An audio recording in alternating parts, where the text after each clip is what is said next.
श्री शिवाय नमस्तुभ्यम।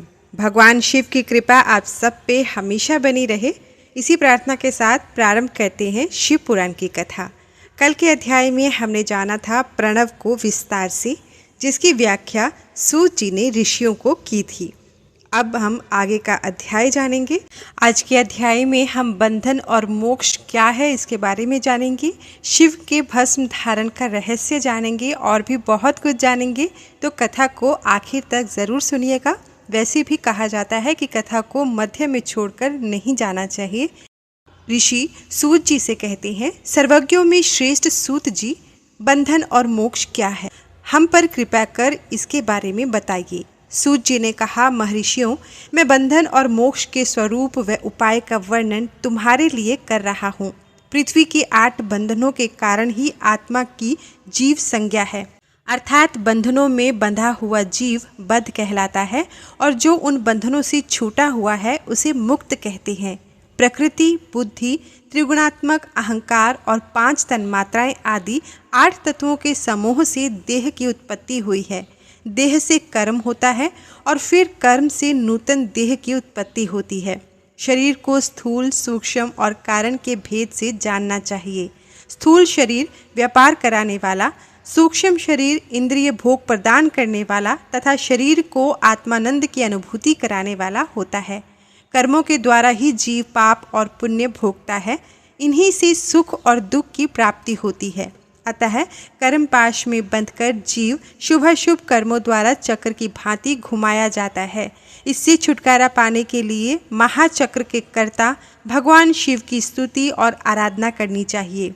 शिव ही सर्वज्ञ, परिपूर्ण और अनंत शक्तियों को धारण किए हैं, जो मन, वचन, शरीर और धन से बेरलिंग या भक्त जनों में शिव भावना करके उनकी पूजा करते हैं। उन पर शिव जी की कृपा अवश्य होती है। शिवलिंग में शिव की प्रतिमा में शिव भक्त जनों में शिव की भावना करके उनकी प्रसन्नता के लिए पूजा करनी चाहिए। पूजन शरीर, मन, वाणी, धन से कर सकते हैं। भगवान शिव पूजा करने वाले पर विशेष कृपा करते हैं और अपने लोक में निवास का सौभाग्य प्रदान करते हैं। जब तन्मात्राएं वश में हो जाती हैं, तब जीव जगदम्बा सहित शिव का सामीप्य प्राप्त कर लेता है। भगवान का प्रसाद प्राप्य होने पर बुद्धि वश में हो जाती है। सर्वज्ञता और तृप्ति शिव के ऐश्वर्य हैं। इन्हें पाकर मनुष्य की मुक्ति हो जाती है। इसलिए शिव का कृपा प्रसाद प्राप्त करने के लिए उन्हीं का पूजन करना चाहिए। शिव क्रिया, शिव तप, शिव मंत्र जाप, शिव ज्ञान और शिव ध्यान प्रतिदिन प्रातः से रात को सोते समय तक, जन्म से मृत्यु तक करना चाहिए एवं मंत्रों और विभिन्न पुष्पों से शिव की पूजा करनी चाहिए।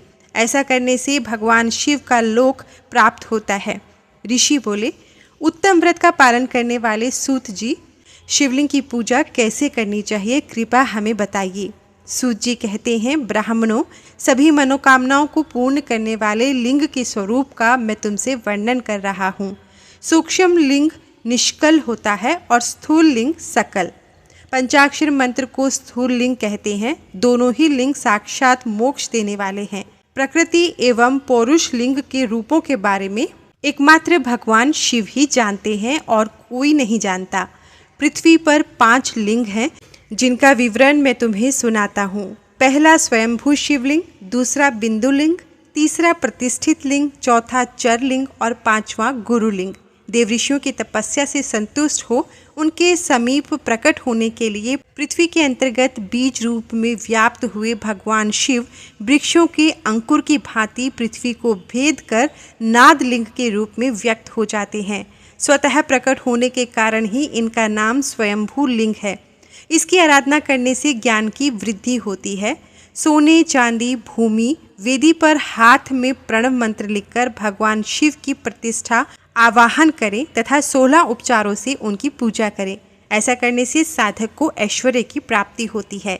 देवताओं और ऋषियों ने आत्म सिद्धि के लिए पौरुष लिंग की स्थापना मंत्रों के उच्चारण द्वारा की।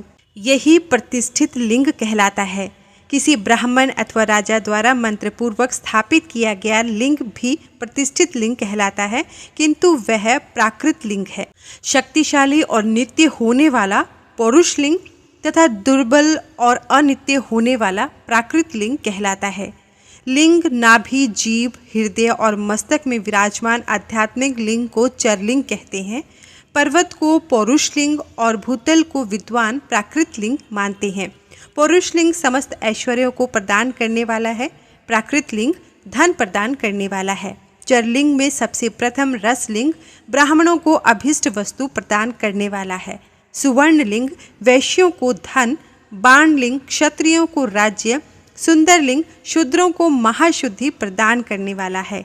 बचपन, जवानी और बुढ़ापे में स्फटिक में शिवलिंग का पूजन स्त्रियों को समस्त भोग प्रदान करने वाला है। समस्त पूजा कर्म गुरु के सहयोग से करें। इष्ट देव का अभिषेक करने के पश्चात अगहने के चावल की बनी खीर तथा नैवेद्य अर्पण करें। निवृत्त मनुष्य को सूक्ष्म लिंग का पूजन विभूति के द्वारा करना चाहिए। विभूति लोकाग्नि जनित, वेदाग्नि जनित और शिवाग्नि जनित 3 प्रकार की होती है। लोकाग्नि जनित अर्थात लौकिक भस्म को शुद्धि के लिए रखें। मिट्टी, लकड़ी और लोहे के पात्रों की धान्य, तिल, वस्त्र आदि की भस्म से शुद्धि होती है। वेदों से जनित भस्म को वैदिक कर्मों के अंत में धारण करना चाहिए। मूर्तिधारी शिव का मंत्र पढ़कर बेल की लकड़ी जलाएं। कपिला गाय के गोबर तथा शमी, पीपल, पलाश, बड़, अमलताश और बेल की लकड़ियों से अग्नि जलाएं। इसे शुद्ध भस्म माना जाता है। भगवान शिव ने अपने गले में विराजमान प्रपंच को जलाकर भस्म रूप से सार तत्व को ग्रहण किया है। उनके सारे अंग विभिन्न वस्तुओं के सार रूप हैं। भगवान शिव ने अपने माथे के तिलक में ब्रह्मा, विष्णु और रुद्र के सार तत्व को धारण किया है। सजल भस्म को धारण करके शिव जी की पूजा करने से सारा फल मिलता है। शिव मंत्र से भस्म धारण कर श्रेष्ठ आश्रमी होता है। शिव की पूजा अर्चना करने वाले को अपवित्रता और सूतक नहीं लगता। गुरु शिष्य के राजस, तामस और तमोगुण का नाश कर शिव का बोध कराता है। ऐसे गुरु के हाथ से भस्म धारण करनी चाहिए। जन्म और मरण सब भगवान शिव ने ही बनाए हैं। जो इन्हें उनकी सेवा में अर्पित कर देता है वह बंधनों से मुक्त हो जाता है। स्थूल, सूक्ष्म और कारण को वश में कर लेने से मोक्ष प्राप्त होता है। जो शिव की पूजा में तत्पर हो, मौन रहे, सत्य तथा गुणों से युक्त हो, क्रिया, जाप, तप करता रहे, उसे दिव्य ऐश्वर्य की प्राप्ति होती है तथा ज्ञान का उदय होता है। शिव भक्त यथा योग्य क्रिया एवं अनुष्ठान करे तथा धन का उपयोग कर शिव स्थान में निवास करे। भगवान शिव के महात्म्य का सभी के सामने प्रचार करें। शिव मंत्र के रहस्य को उनके अलावा कोई नहीं जानता, इसलिए शिवलिंग का नित्य पूजन करें। अब ऋषियों ने आगे सूत जी से पूछा, हे सूत जी, आप हम पर कृपा करके पार्थिव महेश्वर की महिमा का वर्णन जो आपने वेद व्यास जी से सुना है सुनाइए। सूत जी कहते हैं, हे ऋषियों, मैं भोग और मोक्ष देने वाली पार्थिव पूजा पद्धति का वर्णन कर रहा हूँ। पार्थिव लिंग सभी लिंगों में सर्वश्रेष्ठ है। इसके पूजन से मनोवांछित फलों की प्राप्ति होती है। अनेक देवता, दैत्य, मनुष्य, गंधर्व, सर्प एवं राक्षस शिवलिंग की उपासना से अनेक सिद्धियां प्राप्त कर चुके हैं। जिस प्रकार सतयुग में रतन का, त्रेता में स्वर्ण का व द्वापर में पारे का महत्व है, उसी प्रकार कलयुग में पार्थिव लिंग अति महत्वपूर्ण है। शिव मूर्ति का पूजन तप से भी अधिक फल प्रदान करता है। जिस प्रकार गंगा नदी सभी नदियों में श्रेष्ठ एवं पवित्र मानी जाती है, उसी प्रकार पार्थिव लिंग सभी लिंगों में सर्वश्रेष्ठ है। जैसे सब व्रतों में शिवरात्रि का व्रत श्रेष्ठ है, सब दैवीय शक्तियों में दैवी शक्ति श्रेष्ठ है, वैसे ही सब लिंगों में पार्थिव लिंग श्रेष्ठ है। पार्थिव लिंग का पूजन धन, वैभव, आयु एवं लक्ष्मी देने वाला तथा संपूर्ण कार्यों को पूर्ण करने वाला है। जो मनुष्य भगवान शिव का पार्थिव लिंग बनाकर प्रतिदिन पूजा करता है, वह शिव पद एवं शिवलोक को प्राप्त करता है। निष्काम भाव से पूजन करने वाले को मुक्ति मिल जाती है। जो ब्राह्मण कुल में जन्म लेकर भी पूजन नहीं करता, वह घोर नरक को प्राप्त करता है। अब पार्थिव लिंग की श्रेष्ठता तथा महिमा का वर्णन करते हुए सूत जी ने कहा, हे श्रेष्ठ महर्षियों, वैदिक कर्मों के प्रति श्रद्धा भक्ति रखने वाले मनुष्यों के लिए पार्थिव लिंग पूजा पद्धति ही परम उपयोगी एवं श्रेष्ठ है तथा भोग एवं मोक्ष प्रदान करने वाली है। सर्वप्रथम सूत्रों की विधि से स्नान करें। संध्योपासना के उपरांत ब्रह्म यज्ञ करें। तत्पश्चात देवताओं, ऋषियों, मनुष्यों और पितरों का तर्पण करें। सब नित्य कर्मों को कर कर शिव भगवान का स्मरण करते हुए भस्म तथा रुद्राक्ष को धारण करें। फिर पूर्ण भक्ति भावना से पार्थिव लिंग की पूजा अर्चना करें। ऐसा करने से संपूर्ण मनोवांछित फलों की प्राप्ति होती है। किसी नदी या तालाब के किनारे, पर्वत या जंगल में या शिवालय में अथवा किसी अन्य पवित्र स्थान पर पार्थिव पूजन करना चाहिए। पवित्र स्थान की मिट्टी से शिवलिंग का निर्माण करना चाहिए। ब्राह्मण श्वेत मिट्टी से, क्षत्रिय लाल मिट्टी से, वैश्य पीली मिट्टी से और शूद्र काली मिट्टी से शिवलिंग का निर्माण करें। शिवलिंग हेतु मिट्टी को एकत्र कर उसे गंगा जल से शुद्ध करके धीरे धीरे उससे लिंग का निर्माण करें तथा इस संसार के सभी भोगों को तथा संसार के मोक्ष प्राप्त करने हेतु पार्थिव लिंग का पूजन भक्ति भावना से करें। सर्वप्रथम ओम नमः शिवाय मंत्र का उच्चारण करते हुए समस्त पूजन सामग्री को एकत्र कर उसे जल से शुद्ध करें। भूर्सी मंत्र द्वारा क्षेत्र की सिद्धि करें। फिर जल का संस्कार करें, स्फटिक शिला का घेरा बनाएं तथा क्षेत्र शुद्धि करें। तत्पश्चात शिवलिंग की प्रतिष्ठा करें तथा वैदिक रीति से पूजा उपासना करें। भगवान शिव का आवाहन करें तथा आसन पर उन्हें स्थापित करके उनके समक्ष आसन पर स्वयं बैठ जाएं। शिवलिंग को दूध, दही और घी से स्नान कराएं। ऋचाओं से मधु अर्थात शहद और शक्कर से स्नान कराएं। ये पांचों वस्तुएं दूध, दही, घी, शहद, शक्कर पंचामृत कहलाते हैं। इन्हीं वस्तुओं से लिंग को स्नान कराएं। तदोपरांत उत्तरीय धारण कराएं। चारों ऋचाओं को पढ़कर भगवान शिव को वस्त्र और यज्ञोपवीत समर्पित करें तथा सुगंधित चंदन एवं रोली चढ़ाएं तथा अक्षत, फूल और बेलपत्र अर्पित करें। नैवेद्य और फल अर्पित कर 11 रुद्रों का पूजन करें तथा पूजन कर्म करने वाले पुरोहित को दक्षिणा दें। हर, महेश्वर, शंभु, शूलपाणी, पिनाकधारी, शिव, पशुपति, महादेव, गिरिजापति आदि नामों से पार्थिव लिंग का पूजन करें तथा आरती करें। शिवलिंग की परिक्रमा करें तथा भगवान शिव को साष्टांग प्रणाम करें। पंचाक्षर मंत्र तथा 16 उपचारों से विधिवत पूजन करें। इस प्रकार पूजन करते हुए भगवान शिव से इस प्रकार प्रार्थना करें। सबको सुख समृद्धि प्रदान करने वाले हे कृपा निधान भूतनाथ शिव, आप मेरे प्राणों में बसते हैं। आपके गुण ही मेरे प्राण हैं।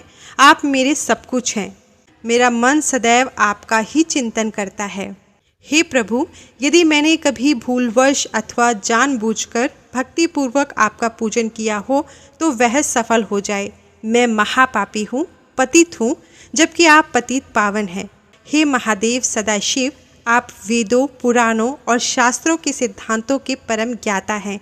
अब तक कोई भी आपको पूर्ण रूप से नहीं जानता है, फिर भला मुझ जैसा पापी मनुष्य आपको कैसे जान सकता है। हे महेश्वर, मैं पूर्ण रूप से आपके अधीन हूँ। हे प्रभु, कृपा कर मुझ पर प्रसन्न होइए और मेरी रक्षा कीजिए। इस प्रकार प्रार्थना करने के बाद भगवान शिव को फूल व अक्षत चढ़ाकर प्रणाम कर आदरपूर्वक विसर्जन करें। हे मुनियों, इस प्रकार की गई भगवान शिव की पूजा भोग और मोक्ष प्रदान करने वाली तथा भक्ति भाव को बढ़ाने वाली है। इसके बाद सूत जी कहते हैं, महर्षियों, पार्थिव लिंगों की पूजा करोड़ों यज्ञों का फल देने वाली है। कलयुग में शिवलिंग पूजन मनुष्यों के लिए सर्वश्रेष्ठ है। यह भोग और मोक्ष देने वाला एवं शास्त्रों का निश्चित सिद्धांत है। शिवलिंग 3 प्रकार के हैं, उत्तम, मध्यम और अधम। 4 अंगुल ऊंचे वेदी से युक्त सुंदर शिवलिंग को उत्तम शिवलिंग कहा जाता है। उससे आधा मध्यम और मध्यम से आधा अधम कहलाता है। ब्राह्मण, क्षत्रिय, वैश्य तथा शूद्रों को वैदिक उपचारों से आदरपूर्वक शिवलिंग की पूजा करनी चाहिए। ऋषि बोले, हे सूत जी, शिव जी के पार्थिव लिंग की कुल कितनी संख्या है? सूत जी बोले, हे ऋषियों, पार्थिव लिंग की संख्या मनोकामना पर निर्भर करती है। बुद्धि की प्राप्ति के लिए सद्भावना पूर्वक 1000 पार्थिव लिंग का पूजन करें। धन की प्राप्ति के इच्छुक 1500 शिवलिंगों का तथा वस्त्र प्राप्ति हेतु 500 शिवलिंगों का पूजन करें। भूमि का इच्छुक 1000, दया भाव रखने वाला 3000, तीर्थ यात्रा करने की चाह रखने वाले को 2000 तथा मोक्ष प्राप्ति के इच्छुक मनुष्य 1 करोड़ पार्थिव लिंगों की वेदोक्त विधि से पूजा आराधना करें। अपनी कामनाओं के अनुसार शिवलिंगों की पूजा करें। पार्थिव लिंगों की पूजा करोड़ों यज्ञों का फल देने वाली है तथा उपासक को भोग और मोक्ष प्रदान करती है। इसके समान कोई और श्रेष्ठ नहीं है, अर्थात यह सर्वश्रेष्ठ है। शिवलिंग की नियमित पूजा अर्चना से मनुष्य सभी विपत्तियों से मुक्त हो जाता है। शिवलिंग की नियमित पूजन भव सागर से तरने का सबसे सरल तथा उत्तम उपाय है। हर रोज लिंग का पूजन वेदोक्त विधि से करना चाहिए। भगवान शंकर का नैवेद्यांत पूजन करना चाहिए। भगवान शंकर की 8 मूर्तियाँ पृथ्वी, जल, अग्नि, वायु, आकाश, सूर्य, चंद्रमा तथा यजमान हैं। इसके अतिरिक्त शिव, भव, रुद्र, उग्र, भीम, ईश्वर, महादेव तथा पशुपति नामों का भी पूजन करें। अक्षत, चंदन और बेलपत्र लेकर भक्तिपूर्वक शिव जी का पूजन करें तथा उनके परिवार, जिसमें ईशान, नंदी, चंड, महाकाल, भृंगी, वृष, स्कंद, कपर्दीश्वर, शुक्र तथा सोम है, का 10 दिशाओं में पूजन करें। शिव जी के वीरभद्र और कीर्ति मुख के पूजन के पश्चात 11 रुद्रों की पूजा करें। पंचाक्षर मंत्र का जाप करें तथा शतरुद्रीय और शिव पंचांग का पाठ करें। इसके उपरांत शिवलिंग की परिक्रमा कर शिवलिंग का विसर्जन करें। रात्रि के समय समस्त देव कार्यों को उत्तर दिशा की ओर मुँह करके ही करना चाहिए। पूजन करने के समय मन में भगवान शिव का स्मरण करना चाहिए। जिस स्थान पर शिवलिंग स्थापित हो वहाँ पर पूर्व, पश्चिम और उत्तर दिशा में न बैठे, क्योंकि पूर्व दिशा भगवान शिव के सामने पड़ती है और इष्ट देव का सामना नहीं रोकना चाहिए। उत्तर दिशा में शक्ति स्वरूपा देवी उमा विराजमान रहती हैं। पश्चिम दिशा में शिवजी का पीछे का भाग है और पूजा पीछे से नहीं की जा सकती, इसलिए दक्षिण दिशा में उत्तराभिमुख होकर बैठना चाहिए। शिव के उपासकों को भस्म से त्रिपुंड लगाकर रुद्राक्ष की माला, बेलपत्र आदि लेकर भगवान का पूजन करना चाहिए। यदि भस्म न मिले तो मिट्टी से त्रिपुंड का निर्माण करके पूजन करना चाहिए। इसके आगे ऋषि वापिस से सूत जी से पूछते हैं, हमने सुना है कि शिव का नैवेद्य ग्रहण नहीं करना चाहिए। इस संबंध में शास्त्र क्या कहते हैं, इसके बारे में बताइए तथा बिल्व के महात्म्य को भी स्पष्ट कीजिए। सूत जी ने कहा, हे मुनियों, आप सभी शिव व्रत का पालन करने वाले हैं, इसलिए मैं आपको प्रसन्नतापूर्वक सारी बातें बता रहा हूँ। आप ध्यानपूर्वक सुने। भगवान शिव के भक्त को जो उत्तम व्रत का पालन करता है तथा बाहर और भीतर से पवित्र व शुद्ध है, अर्थात निष्काम भावना से भगवान शंकर की पूजा अर्चना करता है, शिव नैवेद्य का अवश्य भक्षण करना चाहिए, क्योंकि नैवेद्य को देख लेने से ही सारे पाप दूर हो जाते हैं। उसको ग्रहण करने से बहुत से पुण्यों का फल मिलता है। नैवेद्य को खाने से हजारों और अरबों यज्ञों का पुण्य अंदर आ जाता है। जिसके घर में शिवजी के नैवेद्य का प्रचार होता है उसका घर तो पवित्र है ही, बल्कि वह साथ में अन्य घरों को भी पवित्र कर देता है। इसलिए सिर झुकाकर प्रसन्नतापूर्वक एवं भक्ति भावना से इसे ग्रहण करें और इसे खा लें। जो मनुष्य इसे ग्रहण करने या लेने में विलंब करता है वह पाप का भागी होता है। शिव की दीक्षा से युक्त शिव भक्त के लिए नैवेद्य महाप्रसाद है। जो मनुष्य भगवान शिव के अलावा अन्य देवताओं की दीक्षा भी धारण किए हैं, उनके संबंध में ध्यान पूर्वक सुनिए। ब्राह्मणों, जहाँ से शालग्राम शिला की उत्पत्ति होती है, वहाँ उत्पन्न लिंग में, रसलिंग में, पाषाण, रजत तथा सुवर्ण से निर्मित लिंग में, देवताओं तथा सिद्धों द्वारा प्रतिष्ठित लिंग में, केसर लिंग, स्फटिक लिंग, रतन निर्मित लिंग तथा समस्त ज्योतिर्लिंगों में विराजमान भगवान शिव के नैवेद्य को ग्रहण करना चांद्रायण व्रत के समान पुण्यदायक है। शिव नैवेद्य भक्षण करने एवं उसे सिर पर धारण करने से ब्रह्म हत्या के पाप से भी छुटकारा मिल जाता है और मनुष्य पवित्र हो जाता है। परंतु जहाँ चांडालों का अधिकार हो वहाँ का महाप्रसाद भक्तिपूर्वक भक्षण नहीं करना चाहिए। बाणलिंग, लोह निर्मित लिंग, सिद्ध लिंग, उपासना से प्राप्त अर्थात सिद्धों द्वारा स्थापित लिंग, स्वयंभू लिंग एवं मूर्तियों का जहाँ पर चंड का अधिकार नहीं है, जो मनुष्य भक्तिपूर्वक स्नान कराकर उस जल का 3 बार आचमन करता है, उसके सभी कायिक, वाचिक और मानसिक पाप नष्ट हो जाते हैं।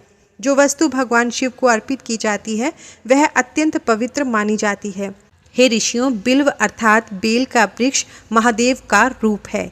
देवताओं द्वारा इसकी स्तुति की गई है। तीनों लोकों में स्थित सभी तीर्थ बिल्व में ही निवास करते हैं, क्योंकि इसकी जड़ में लिंग रूपी महादेव जी का वास होता है।